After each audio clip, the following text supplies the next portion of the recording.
বিবিরা মাঝে মাঝে খুনসুটি করতো, নবীরে ধরতো, এটা নাই ওইটা নেই, এটা দেন। একবার সব বিবিরা টাইট করে ধরছে, ও নবী, আয়েশার ঘরে যেদিন থাকেন সাহাবারা বেশি হাদিয়া পাঠায় কেন? আমাদের ঘরে যেদিন থাকেন পাঠায় না কেন? কালকে জুমার নামাজের পরে ঘোষণা দিবেন সবার ঘরে সমান সমান হাদিয়া। নবী কয় আমি হাইতান্ন। ও মিয়া, কে হাদিয়া দিবে, কটুক দিবে, এটা কি ইমাম সাহেবের কাজ?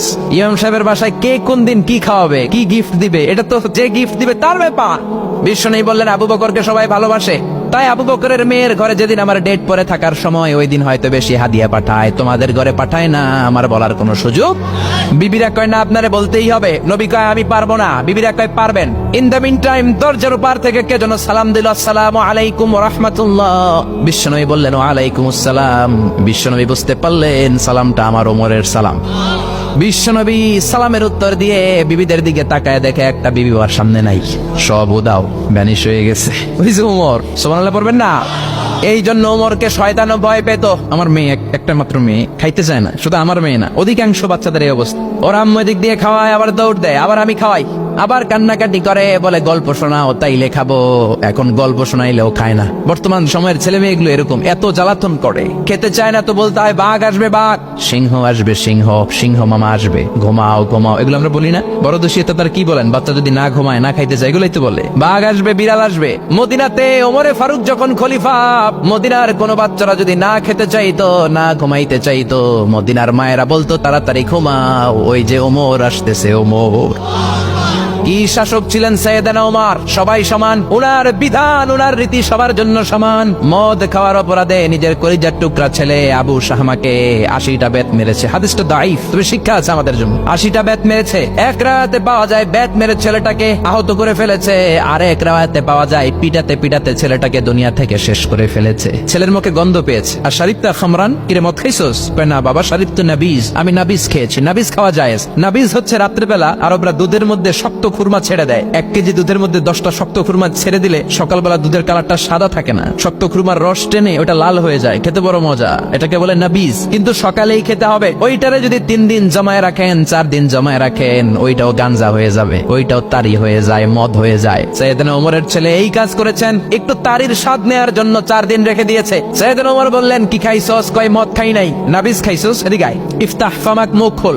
করার পরে মুখের সামনে নাক নিয়ে গন্ধ দেখে মদের গন্ধ, কলারটা ধরে মসজিদে নববীতে নিয়েছেন।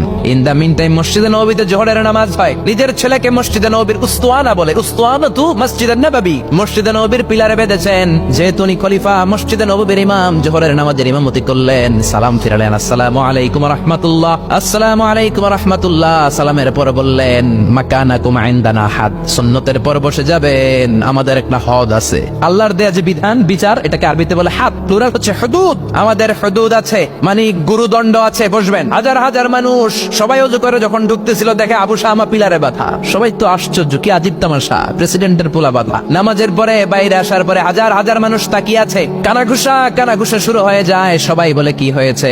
প্রেসিডেন্টের ছেলে। কেউ কয় ওমর মনে হয় মারবে না, যেহেতু নিজের ছেলে তো ধমকি টমকি দিয়ে ছেড়ে দিবে। কেউ কেউ বলে না, ওমর তো এত সহজ মানুষ না, মদের বিচার তো 80টা বেত, মনে হয় 40টা মারবে। কেউ কয় না, 80টাই মারবে। ওমর চেয়ারে বসে জল্লাদরে ডাকলেন, বললেন ইবদা বিসমিল্লাহ, নে চাবুক শুরু কর। বাইতুল মাল থেকে শক্ত সাইজের একটা চাবুক আনবি।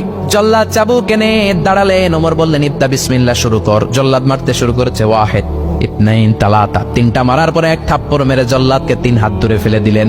ধমক দিয়ে বললেন তুই চাবুক মারস নাকি চাকরি বাসাস? আসলে জল্লাদ কিন্তু আসতে মারে নাই, দেহের যত জোর ছিল জোর দিয়ে মেরেছে, কিন্তু ওমরের পছন্দ হয় নাই। ওমর বলে আইন্দাকা তালাতা আইন্দে ওয়াহিদ, তোর হিসাবে চাবুক মারা হয়েছে 3টা, আমি ওমরের হিসাবে মায়ের হয়েছে 1টা। চাবুক আমার হাতে দে, আমি 2 নাম্বার থেকে শুরু করি। ওমরে ফারুক 2 নাম্বার শুরু করলেন। 2, 3, এক একটা চাবুক মারে, ছুপ ছুপ করে চামড়া ছিলে, রক্তগুলো মসজিদে নববীর বারান্দার পিলারের মধ্যে লাগে। ওমরের চেয়ে শক্তিশালী দ্বিতীয় কোনো পুরুষ মদিনার জামিনে ছিল নাকি? ওমরের হাতের মাইর। ছেলেটা চিৎকার দিয়ে বলে বাবা, ও আব্বা, আর মদ খাবো না, ছেড়ে দেন, আর খাবো না। মদ তো আমি খাই নাই, আমি খেয়েছি নাবিজ, 3-4 দিন রাখার কারণে একটু মাতলামি হয়েছে আমার। আব্বা এবারের জন্য ছেড়ে দেন, আর খাবো না। ওমরের কঠোর হৃদয়ে কোনো দয়া মায়া আসরা মারতে লাগলেন। এবার আবু শাহমার মা, ওমরের বউ, পায়ের মধ্যে ওমরের পায়ে পড়ে ডেকে বলে ওমর, আমার কলিজার টুকরা ছেলেটারে মারিস না। 30টা বাড়ি মারা হয়েছে, আর বাকি 50টা বাড়ির জন্য এক একটা চাবুকের বিনিময়ে আমি এক একটা ওট আল্লাহর রাস্তায় সদকা করবো রে ওমর। সাইয়েদনা ওমর বলে, আরে নিয়ে যাও। আবু শাহামার মা ওট দিয়ে আল্লাহর জাইন, চাবুকের বাড়ি থেকে একটা বাড়িও কমানো যাবে না, 80টা বাড়ি দেয়া পর্যন্ত পৃথিবীর কোন শক্তি আবু শাহামারে আমার হাত থেকে ছুটাতে পারবে না। আবু শাহামার মা কাঁদতে লাগলো। ওমরের মনে দয়া মায়া হয় না। 40টা বাড়ি মারার পরে ছেলে বেহুশ, 50টা মারার পরে আবু শাহামা দুনিয়া থেকে শেষ। সবাই নিস্তব্ধ নীরবতা, পিন ড্রপ সাইলেন্ট, পিন পতন নীরবতা। রাগে তখনও গড়গড় করছে ওমর। সাইয়েদনা ওমর বলেন, গোসল দে, জানাজাতে কবর দে। কবর দেওয়ার পরে ওই কবরের উপর 51 নাম্বার থেকে মারা শুরু করলেন। 52, 53, 60টা, 70টা, 80টা চাবুকের বাড়ি কবরের মধ্যে বিশাল বিশাল বড় বড় বাড়ি মেরে আঘাত করে আল্লাহরে ডেকে বললেন, আল্লাহ, আমার ছেলে হওয়ার কারণে, প্রেসিডেন্টের ছেলে হওয়ার কারণে আমি পার্সিয়ালিটি করি নাই, একটা চাবুকের বাড়িও কম দেই নাই। কিয়ামতের দিন তুমি আমারে জালিমদের কাতারে দাঁড় করাতে পারবা না। আল্লাহু আকবার। ওই ওমরের শাসন যদি দেশে থাকতো, দেশটারে মদিনা বানাইতো কে? এখন রিকশাওয়ালার পোলার জন্য এক নিয়ম, প্রধানমন্ত্রীর পোলার জন্য আরেক নিয়ম, কুলিওয়ালা ঠেলাওয়ালার জন্য এক নিয়ম, প্রেসিডেন্টের মেয়ের জন্য আরেক নিয়ম। জোরে বলেন ঠিক কিনা? সবার জন্য যদি এক নিয়ম হতো, চুরি করলে যদি হাত কাটা হতো, জিনা করলে যদি পাথর মেরে গর্দানটা উড়িয়ে দেয়া যেত, বাংলার জমিনে আর কোনো চোর আর জিনাখোর পাওয়া যেত না। চুরি করলে হাত কাটো কার আইন? তবে এটা কলা চোর, মুরগি চোর, ডাব চোর, আম চোর না। যেই চোরগুলো একটা কলমের সিগনেচারের খোঁচায় দেশের 1000 কোটি টাকা মেরে দেয়, ওই চোরদের হাত আগে কাটতে হবে। যেরকম ঠিক কিনা? এক কলমের খোঁচায় শেয়ার বাজার খাইয়া ফেলায়, হলমার্ক খাইয়া ফেলায়, দেশের টাকা সুইজারল্যান্ডে পাঠায়, ওই চোরগুলার হাত। জোরে বলেন ঠিক কিনা? এজন্য বিশ্বনবী বলতেন, আসাদুহুম ফি আমরিল্লাহি ওমর। আল্লাহর দ্বীন বাস্তবায়নে সবচেয়ে কঠোর সাহাবী ছিলেন ওমর। আবু বকর ছিলেন নরম। ওমরের মেজাজকে গরম বানাইছে কে? এই জন্য ইসলামের মধ্যে যেমনি সহনশীলতা আছে, আবার ইসলামের মধ্যে বিদ্রোহ আছে না নাই? অন্যায় দেখলে থামিয়ে দেওয়ার দরকার আছে রে।